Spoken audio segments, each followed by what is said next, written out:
In the first two parts of this video series, I showed you how to make this bag. I've since made a few adjustments to it, and in this video, I'm going to show you exactly what those adjustments are. If you've already purchased the plans for this project, you'll be receiving an email with the updated plans. And if you haven't got your plans yet, head over to my website and get them to follow along. Let's get into it. The overall construction of the bag is staying the same. It still has a front and back panel and a bottom piece which all gets stitched together. One thing I've added here is a nice edge crease around all of the edges of the bag. It's going to be easier to do some of these edge creases before everything's assembled, so I'm going ahead and doing those edge creases now.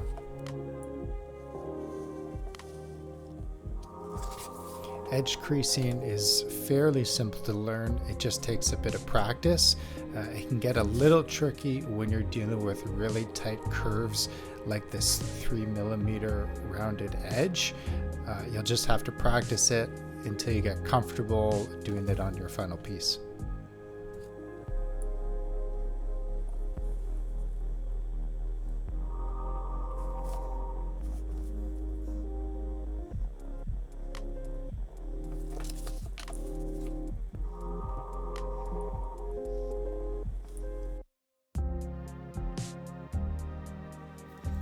I mentioned this in the last video, but I wanted to mention it again.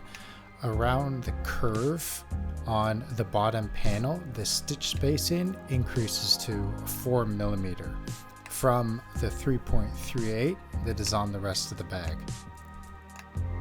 This has to be accounted for because the bottom panel is covering a longer distance than the gusset piece. So the gusset is punched at 3.38 all the way around, but in that corner we have to adjust the spacing, which works out to exactly 4mm.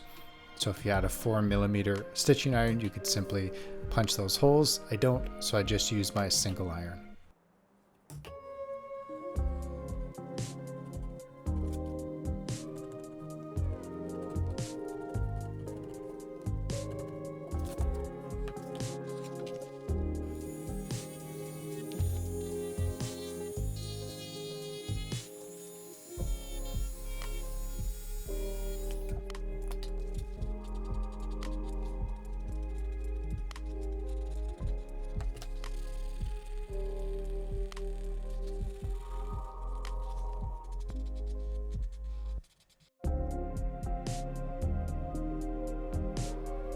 The front and back panel have been extended so that they provide a bit more structure to the bottom of the bag.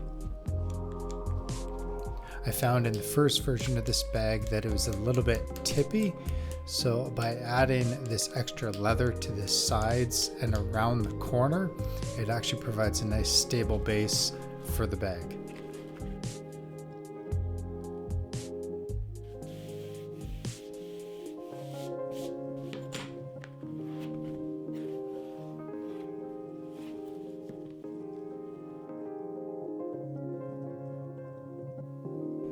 I wanted to try out a different closure option for the zipper panel, so I selected this magnetic snap. Now the mechanism you decide to use will be dependent on what you have and what you'd like to purchase, so the plans now include the 2 prong holes for the magnetic snaps like you see here, or just the center hole for a collar stud or some other option.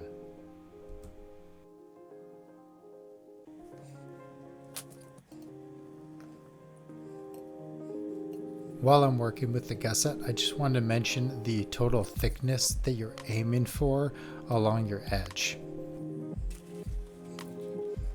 I mentioned in the last video that I always aim for 3mm in total thickness.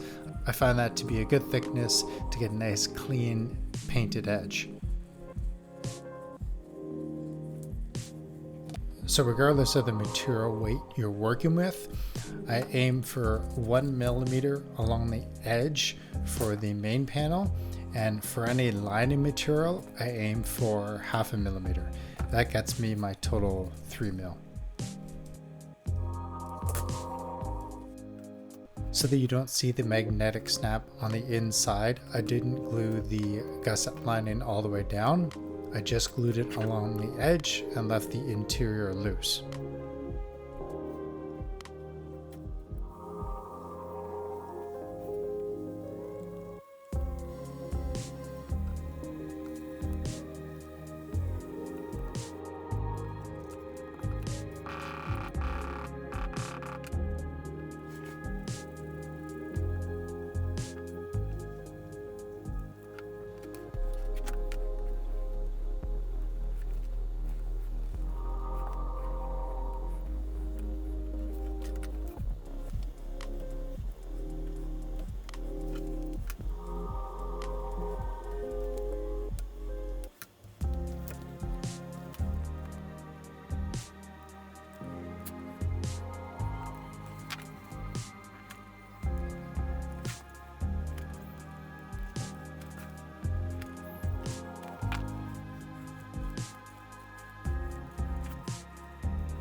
I also added some additional paper reinforcement to the top of the front and back panel, as well as the center of the bottom. What's great about using this heavy cardstock is that it's already very thin and it provides just enough structure to provide the support needed in the areas that you need it. As thin as it is, it does still need to be skived out to 0, just so that you don't feel any ridges on the interior lining.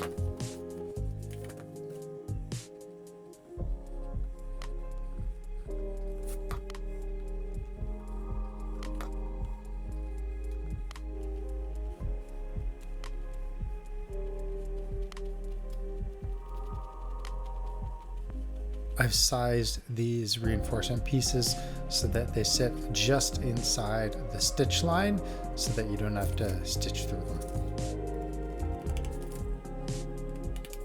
The 2 reinforcement pieces that go along the top of each panel get glued along the sides and the top, just so that it has some room to move and flex with the bag.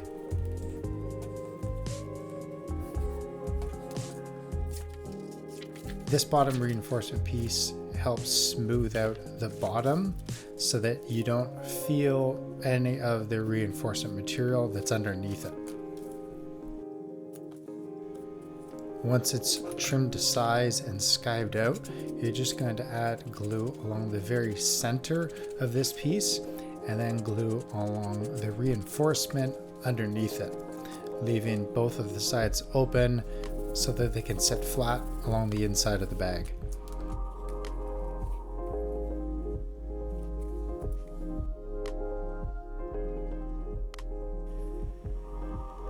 I also modified my D-ring patch. Now this is going to be different for each piece of hardware because the thickness of your D-ring will likely vary from mine. So the actual dimensions that are in the PDF file may not work for yours, but here's the logic that I used when I made this one. So the first time around, I wanted it as small and as tight to the D-ring as possible. I wanted it to blend in with the bag so that you basically wouldn't see it. The problem with doing this is that this patch becomes pretty small and it's difficult to work with. I also find that because of how it's attached to the bag, you still see it and you still notice it. So instead of attempting to hide it, I figured you may as well almost make it a feature so that if you see it, you do notice it. So to accomplish that, I made the width of the wings wider so that you'd see it on the inside of the bag. I also made the interior dimension slightly larger so that the D-ring had a little more room to move.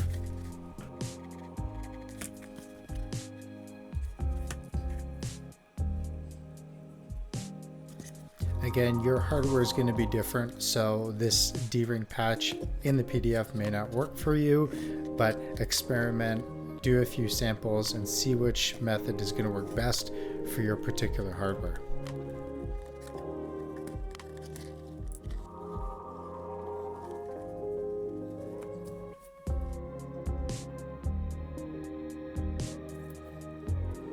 In the PDF, you can find the drawings for this magnetic closure mechanism if you're going to be using something similar.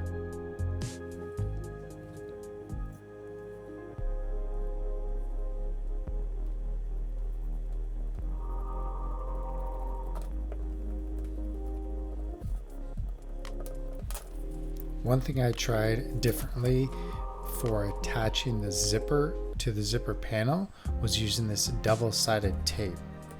Sometimes the glue can get a little messy, so I actually prefer using this double-sided tape to attach the zipper to the top panel of the piece.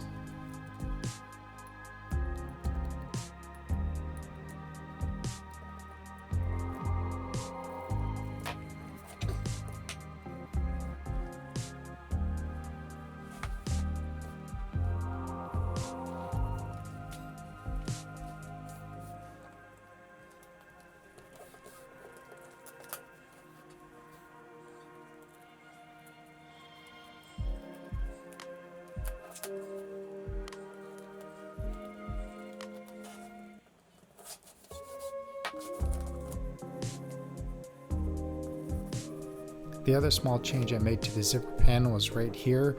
This portion that I'm creasing right now used to be angled. It is now square to the top edge of the zipper panel.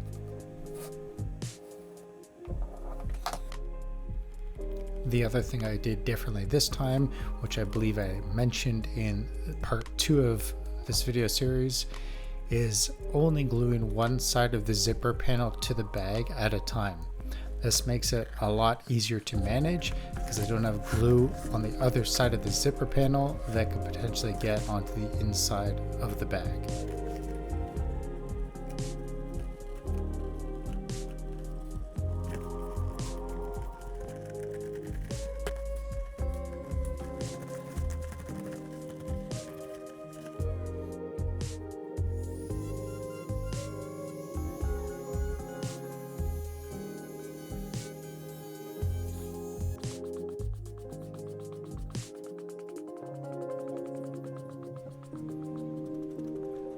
So that's it for the updates on this bag.